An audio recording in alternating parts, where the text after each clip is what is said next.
High বন্ধুরা, আজ ঘুম থেকে উঠে বের হয়ে গেলাম আমার ফলের দোকানের জন্য কিছু মাল আনতে। তাই আর দেরি না করে রওনা দিলাম আড়তের উদ্দেশ্যে।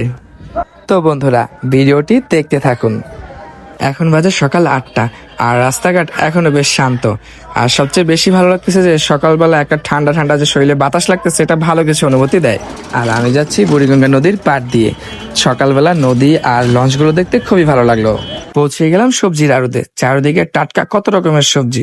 যদিও আমি আসছি ফল নিতে, পাশে রয়েছে পানের আড়ত। এলাকাটা আসলেই সবসময় জমজমাট থাকে। এর মধ্যে এই কাজের ফাঁকে সুন্দর জায়গাটা পার হচ্ছিলাম, ভাবলাম আপনাদেরকেও দেখাই দেই। অবশেষে চলে আসলাম আমি আমার আসল গন্তব্যে, ফলের আড়ত। আর এখান থেকে বেছে বেছে সব থেকে সেরা আর ফ্রেশ ফলগুলো নিয়ে থাকি আমি আমার দোকানের জন্য। এই পাশটাতে রয়েছে দেশি ফলের আড়ত, যা আমাদের দেশের বিভিন্ন জেলা থেকে এখানে আসে।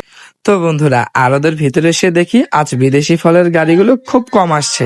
এর কারণ ছিল গতকাল বর্ডার বন্ধ ছিল নাকি। যাই হোক, এটা হচ্ছে বাংলাদেশের সবচেয়ে বড় ফলের আড়ত, যা একটা ছোট ভিডিওতে দেখানো যায় না। আমার এই ভিডিওটি ভালো লাগলে লাইক দিবেন, চ্যানেলটি সাবস্ক্রাইব করে সাথেই থাকুন। দেখাবে পরবর্তী কোনো ভিডিওতে। আল্লাহ হাফেজ।